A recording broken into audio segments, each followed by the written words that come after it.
Ladies and gentlemen, it's wipe day. How exciting is that? Let's get right into it. It's the patch notes. This is first impressions. Normally, I like to look over these and form some thoughts and feelings and make sure I'm not just bullshitting, but it's wipe day. We gotta move, man. We gotta move. I just realized you can't hear the music. Oh God. There we go. A little background music. Okay.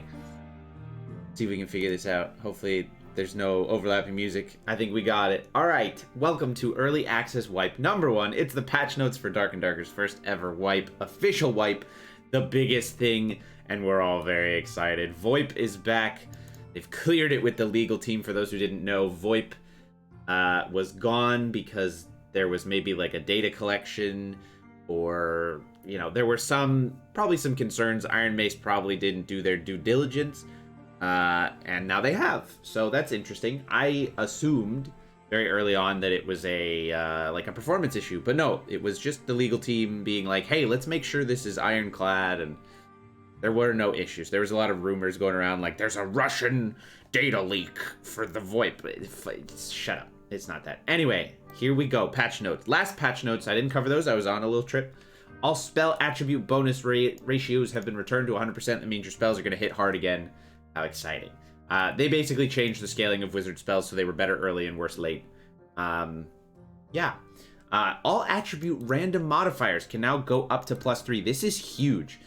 If you didn't know, if you get gear with plus all attributes, keep it. It's really good. Or sell it for a lot.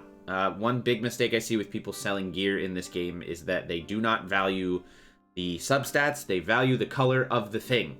Oftentimes, and it's hard with Dark and Darker because trading moves so quickly, but if you see +1 all on a piece of gear, that's really freaking good. And now that +1 all can now go to +3, which is wild. So there were potion changes, lots of healing changes. All potions now heal for 15 health, and the duration for those potions decreases as the grade improves.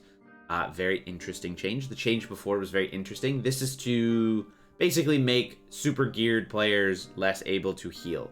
And I believe, and if we can go up here, we can scroll up just real quick.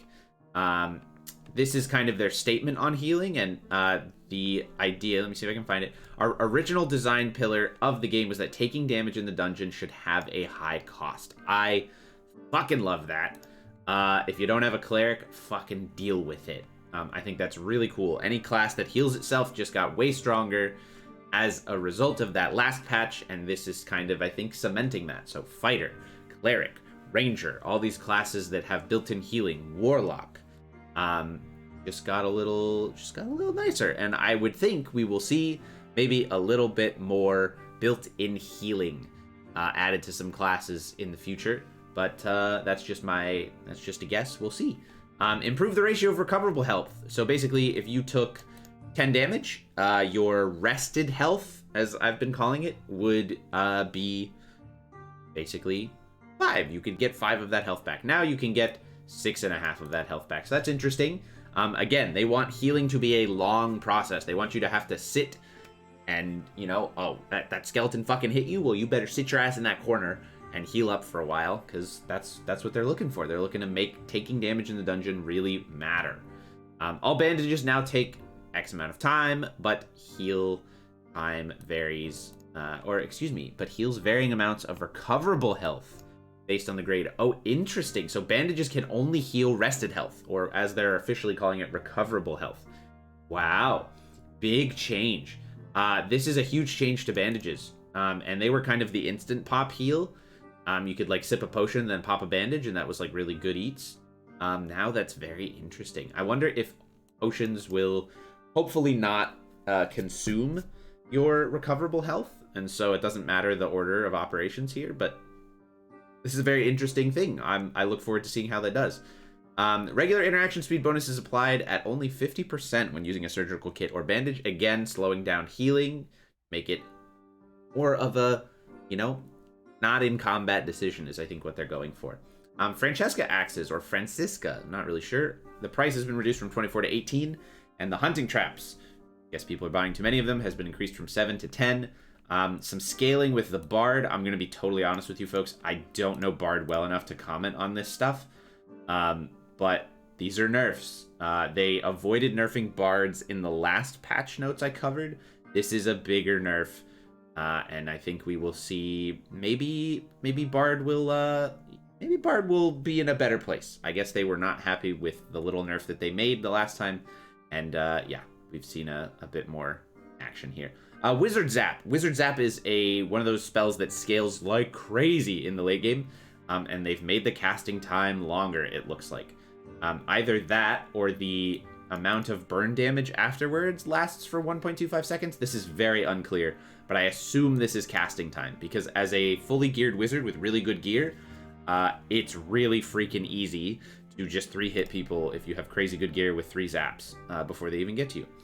So the quarterstaff, you're now able to move faster. Tell you right now, people are undervaluing the quarterstaff big time. It is huge. It is a great weapon. It's got a lovely moveset. And if you can now move faster with it, that's great. I'm telling you, these things are cheap as hell. You can buy like purple quarterstaffs for the same as getting like the equivalent green weapon in some cases, so of other weapon types. So that's huge. They've sped up the Zweihander a little bit, it looks like, so that's fun too. That'll be interesting if you liked to kill the troll with a Zweihander on a fighter or a barb. Congratulations. That just got a little bit easier. High roller entrance fee is going to be kept at 50 gold. Big change. Big change. Rush that level 15 and get your ass into high roller. There'll be some good gold. And then they've removed the gold hoard from the ruins map. Not a ruins map expert, but I think this was probably wise. There's a very, very famous video going around of a bunch of supposedly gold farmers all looting the gold hoard at the same time as they queued into the same map. And then we've got some comments. This will probably be exactly what I just said. Maybe should have read ahead, but that's okay. Screen region's not great on this. You guys will forgive me. I'm trying to rush this video out before the wipe. So they're sending our spells back to 100% after universal nerf, and they realized it was too much. They've reverted the change and attempt to use a more surgical approach to spell balancing in the future. You love to see that. Always good to try the easy thing. They're in a great position where they can do that. And they've started with a debuff to the Wizard Zap's spell. They still are not saying what that means. Is that damage over time? Is that the casting time? Unclear there, but I assume casting time. So they're going to keep tweaking spells. Because, again, Wizard early game feels really bad. But once you get into that late game wizard, it feels insane, but it's really hard, especially as a solo wizard, to get that going. Not a PvE class, and at the end of the day, like, killing monsters is the best way to level. So wizard levels slowly. It's tough. It's tough. So best way to level a wizard is to like be with a team and go down into the lower floors and just have like a cleric clearing stuff for you with the AoE, and then having some other class that can hopefully tank some of the mini bosses down there while you get in as much damage as you can. Healing. So they're trying a new approach with healing. Makes it a little more palatable for solo and newer players, while hopefully still reducing the need to bring in an excessive amount of consumables. They are really trying to hammer this home, and that rings true with the update. They really just don't want people bringing thousands and thousands of potions and shit into dungeons. This will be very interesting for its impact on boss fighting in the lower floors, so we will see how that goes. And finally, there's some general changes to the Bard, as we talked about. We understand that we may have gone overboard with the Nerf Hammer, and we'll try to look into making some of the more underused items, these freaking reactions on Discord. Oh my god, we've started with some of the most unpopular weapons. I love that. Just buff things. Now, things with, it's safe to say with things and games. With games is what I want to say. Like Dark and Darker, like anything that requires balancing this massive network of stuff, the players set the meta. The players make the meta for these games, and oftentimes the meta can be more defining than the actual balance of the game. You see it all the time in MOBAs where characters are really strong, but the meta has not allowed them to be strong yet, whether that's the environment they're playing in or that just players don't understand how to properly use the character. That happens all the freaking time. You see it in Dota, where a specific build for a character will suddenly hit the scene, and all of a sudden everyone realizes, oh my god, Razor is crazy with Bloodstone. Stuff like that. Shout out to my Dota homies. I'm trying my best. Hanging out in Guardian, I think, is the... No, did I get it? No, I got up. I'm in Archon, I think. Listen, I've been putting my work in. Anyway, really excited for the wipe. This should be a ton of fun. Can't wait to get in there with you guys. Did I keep this video under 10 minutes? I was so close. If I hadn't talked about Dota. Thanks for watching. See you next time. More reviews of the patch notes and some guides are on the horizon. So look forward to those. Thanks for watching, everybody. See you next time.